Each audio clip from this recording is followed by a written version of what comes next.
Assalamualaikum teman-teman. Kita ketemu lagi di mata kuliah Sistem Informasi Manajemen. Baiklah, kita akan membahas tentang melindungi sistem informasi. Video ini akan dipresentasikan oleh kelompok 3 yang beranggotakan 4 orang yang bernama yang pertama Khairunisa dengan NIM 1916040001,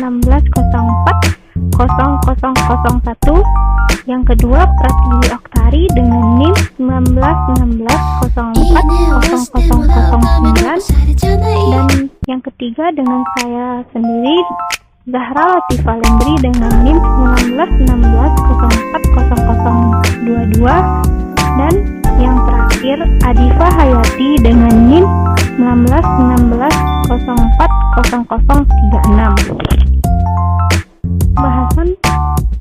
Pembahasan materinya, yang pertama mendeskripsikan apa yang dimaksud dengan penyalahgunaan sistem, yang kedua pengamanan sistem informasi, yang ketiga mampu menjelaskan mengapa diperlukan sistem pengamanan sistem informasi serta teknologi, dan yang terakhir tentang sarana untuk melindungi sumber informasi.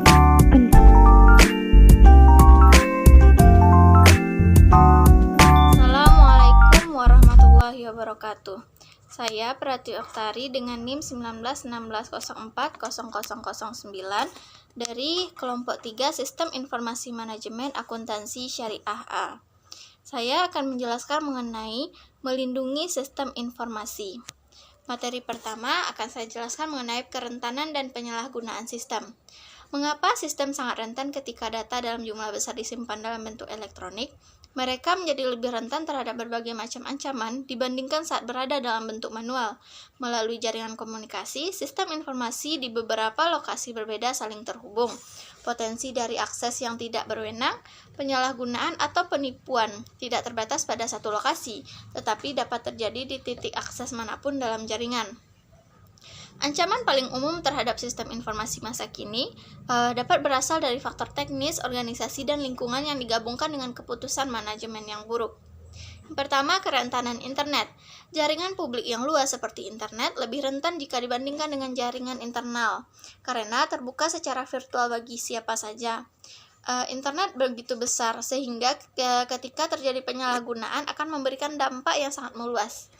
Ketika internet menjadi bagian dari sistem informasi perusahaan, sistem informasi organisasi akan semakin rentan terhadap pihak luar.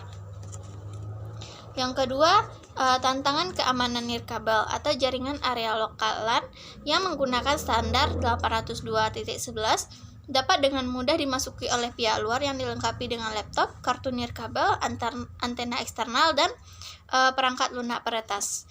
Peretas menggunakan peralatan tersebut untuk mendeteksi jaringan yang tidak dilindungi, memantau lalu lintas jaringan, dan dalam beberapa kasus memperoleh akses ke internet atau ke jaringan perusahaan. Yang kedua, perangkat lunak berbahaya, virus, worm, Trojan horse, dan spyware. Program perangkat lunak berbahaya disebut sebagai malware dan mencakup berbagai ancaman seperti virus komputer, worms, dan Trojan horse. Yang pertama, virus komputer. Komputer virus adalah sebuah program perangkat lunak berbahaya yang mengaitkan dirinya pada program perangkat lunak lain atau arsip data yang akan dijalankan, biasanya tanpa sepengetahuan atau izin pengguna. Yang kedua, worm. Worm adalah program perangkat lunak independen yang menggandakan dirinya sendiri dari satu komputer ke komputer lainnya melalui sebuah jaringan. Yang ketiga, Trojan horse adalah program perangkat lunak yang akan muncul begitu jinak, kemudian berubah menjadi sesuatu yang tidak diharapkan. Trojan horse bukanlah sebuah virus karena tidak dapat mereplikasi, tetapi biasanya merupakan jalan bagi virus dan kode berbahaya lainnya untuk masuk ke dalam sistem komputer. SQL injection attacks telah menjadi ancaman malware yang paling besar. SQL injection attacks mengambil keuntungan dari kerentanan aplikasi perangkat lunak web dengan sistem pengkodean yang lemah untuk memasukkan kode program berbahaya ke dalam sistem dan jaringan perusahaan. Yang ketiga, peretas. Peretas adalah kejahatan komputer. Seorang peretas atau hacker merupakan individu yang berkeinginan untuk memperoleh akses tanpa izin dari sebuah sistem komputer.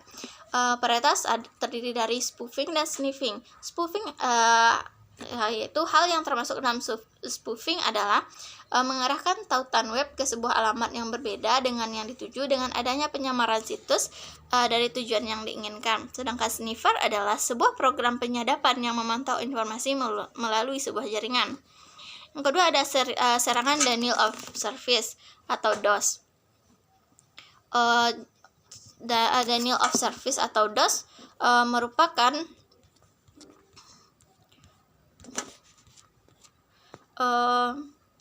menyerang pengguna komputer untuk menenggelamkan dan membuat jaringan terbebani melalui banyak titik peluncuran. Yang ketiga ada kejahatan komputer. Kejahatan komputer yang memiliki daya rusak paling besar dari sisi ekonomi adalah serangan DDoS dengan memasukkan virus, pencurian layanan, dan gangguan sistem komputer.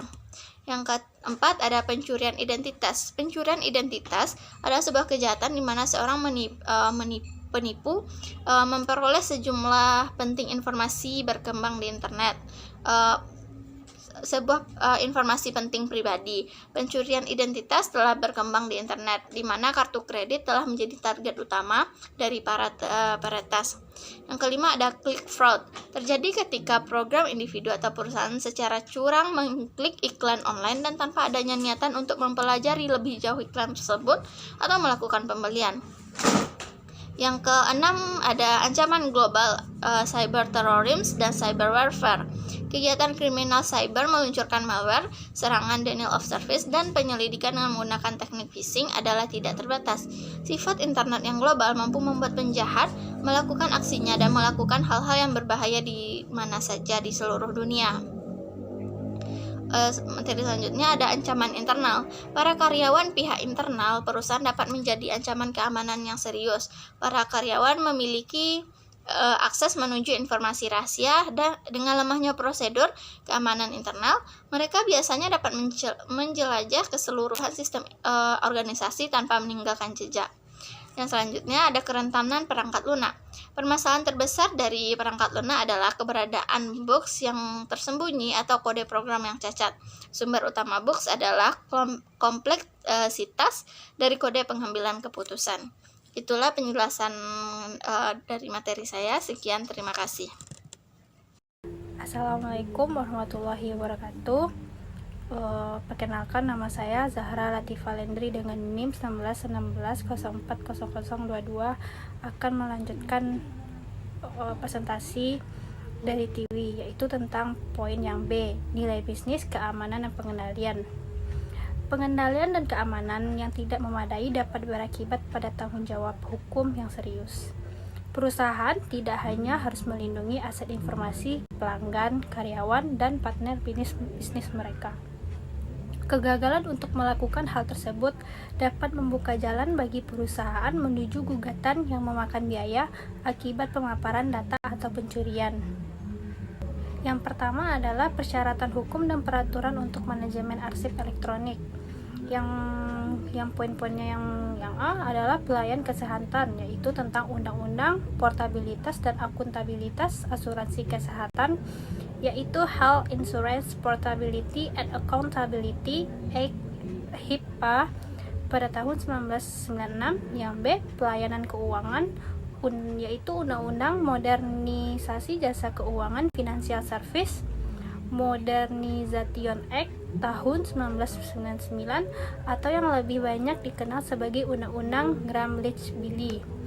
Yang C, perusahaan publik, yaitu Undang-Undang Reformasi Akuntansi Perusahaan Publik dan Perlindungan Terhadap Investor, Public Company Accounting Reform and Investor Protection Act pada tahun 2012 atau yang lebih dikenal dengan Undang-Undang Sarbanes-Oxley. Yang kedua, manajemen bukti elektronik dan komputer forensik. Manajemen keamanan, pengendalian, dan rekaman elektronik menjadi penting untuk menanggapi tindakan hukum sebagai tambahan dari informasi yang dicetak atau ditulis tangan. Kasus hari ini semakin bergantung pada bukti berbentuk data digital yang disimpan dalam disimpan dalam perangkat penyimpanan portable CD dan perangkat hard disk komputer. Sebagaimana surel, pesan instan dan transaksi perdagangan elektronik melalui internet. Surel saat ini menjadi jenis bukti elektronik yang paling terpopuler. Komputer forensik adalah pengumpulan, pengujian, autentisitas, penjagaan, dan analisis ilmiah terhadap data yang terdapat atau diambil dari media penyimpanan komputer, di mana informasi dapat digunakan sebagai barang bukti di pengadilan. Komputer forensik mencakup beberapa permasalahan seperti di bawah ini. Yang pertama, pemulihan data dari komputer sambil menjaga keutuhan barang bukti. Yang kedua, penyimpanan dan pengelolaan dengan aman dari data elektronik yang sudah dipulihkan. Yang ketiga, menemukan informasi penting dari sejumlah besar data elektronik. Yang keempat, menampilkan informasi di pengadilan. Selanjutnya akan dilanjutkan oleh rekan saya. Terima kasih. Assalamualaikum warahmatullahi wabarakatuh. Saya Adifah Hayati dengan NIM 1916040036 selaku pemateri ketiga akan menyampaikan materi yang bagian C, yaitu tentang membangun kerangka kerja untuk pengamanan dan pengendalian. Yang pertama ada pengendalian sistem informasi. Pengendalian sistem informasi ini terdapat dua kendali, yaitu kendali khusus dan kendali umum. Yang pertama, kendali umum. Kendali umum atau general controls yaitu berpengaruh atas desain, keamanan, dan penggunaan program komputer dan keamanan arsip data secara umum dari semua infrastruktur teknologi. Yang kedua, kendali khusus. Kendali khusus atau kendali aplikasi, application control adalah pengendalian khusus dan spesifik pada setiap aplikasi yang terkomputerisasi seperti proses pembayaran dan pemesanan. Yang kedua yaitu penilaian risiko. Penilaian risiko atau risk assessment menentukan tingkatan perusahaan jika sebuah tindakan atau proses yang spesifik tidak dapat berjalan sebagaimana mestinya. Yang ketiga yaitu kebijakan keamanan. Kebijakan keamanan atau security policy terdiri atas pernyataan peringkat atas informasi, mengidentifikasikan tujuan keamanan yang dapat diterima, dan mengidentifikasi mekanisme untuk mencapai tujuan tersebut. Yang keempat, perencanaan pemulihan bencana dan perencanaan kesinambungan bisnis. Perencanaan pemulihan bencana atau disaster recovery planning adalah sebuah alat merancang rencana untuk merestorasi komputasi layanan komunikasi setelah perusahaan mengalami gangguan. Terus perencanaan kesinambungan bisnis mengidentifikasikan proses yang utama dan menetapkan rencana tindakan untuk mengendalikan fungsi-fungsi penting saat sistem tidak bekerja. Yang kelima, peran auditing. Audit sistem informasi manajemen atau SIM audit memeriksa lingkungan keamanan keseluruhan perusahaan sebagaimana mengendalikan pengaturan sistem informasi individu. Assalamualaikum warahmatullahi wabarakatuh. Nama saya Khairunisa dengan NIM 1916040001. Ingin menjelaskan tentang melindungi sistem informasi di bagian teknologi dan sarana untuk melindungi sumber-sumber informasi. Yang pertama adalah manajemen identitas dan autentitas. Perangkat lunak manajemen identitas mengotomatiskan proses pelacakan kepada setiap pengguna dan hak istimewa pada sistem mereka, memberikan setiap pengguna sebuah data, identitas, dan digital khusus untuk mengakses sistem. Yang kedua adalah firewall, sistem deteksi pengguna dan perangkat lunak antivirus. Yang pertama adalah firewall. Firewall mencegah pengguna tidak berwenang dari mengakses jaringan privat. Yang kedua, sistem deteksi gangguan. Selain firewall, penyedia keamanan komersial saat ini menyediakan sarana dan layanan deteksi pengguna untuk melindungi gangguan, untuk melindungi lalu lintas jaringan, yang mencurigakan dan usaha untuk mengakses arsip dan database. Selanjutnya perangkat lunak antivirus dan anti-spyware, yaitu perangkat lunak antivirus mencegah, mendeteksi dan memindahkan malware termasuk virus komputer, worms komputer, Trojan horse, spyware, dan adware. Selanjutnya adalah sistem manajemen ancaman terpadu. Produk manajemen keamanan yang komersif disebut sistem manajemen ancaman terpadu. Yang ketiga adalah melindungi jaringan nirkabel.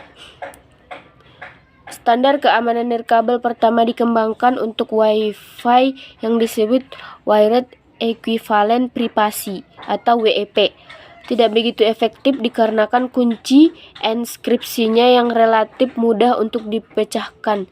Namun, WEP memberikan beberapa kebebasan pada keamanannya jika pengguna ingat untuk mengaktifkannya. Yang keempat adalah enkripsi dan kunci infrastruktur publik. Enkripsi merupakan proses transformasi teks dan data bisa menjadi teks tersandi atau cipher teks yang tidak dapat dibaca oleh siapapun kecuali pengirim dan penerima yang dituju. Yang kelima adalah menjaga ketersediaan sistem, yaitu pada proses transaksi online transaction processing, transaksi yang dimaksud secara online dengan segera diproses oleh komputer.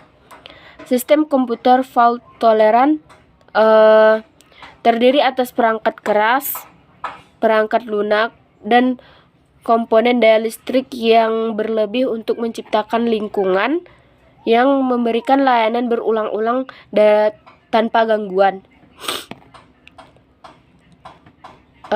Ini terdiri dari yaitu pengendalian lalu lintas jaringan atau infeksi paket mendalam. Selanjutnya pengguna alih daya untuk keamanan. Yang keenam adalah isu keamanan terhadap cloud computing dan mobile digital platform. Yang pertama adalah keamanan dalam cloud computing. Secara virtual, penyedia cloud computing menggunakan enkripsi seperti Secure Software Layer untuk mengamankan data yang mereka kelola saat daya ditransmisikan. Selanjutnya adalah mengamankan platform mobile. Perusahaan sebaiknya mengenkripsi komunikasi jika memungkinkan. Semua pengguna perangkat mobile disarankan untuk menggunakan fitur kata sandi yang ditemukan di setiap smartphone. Yang ketujuh adalah menjaga kualitas perangkat lunak. Sebagai tambahan untuk mengimplementasikan keefektifan keamanan, pengendalian organisasi dapat meningkatkan kualitas dan kendala perangkat lunak dengan menggunakan matriks perangkat lunak dan pengujian perangkat lunak yang ketat.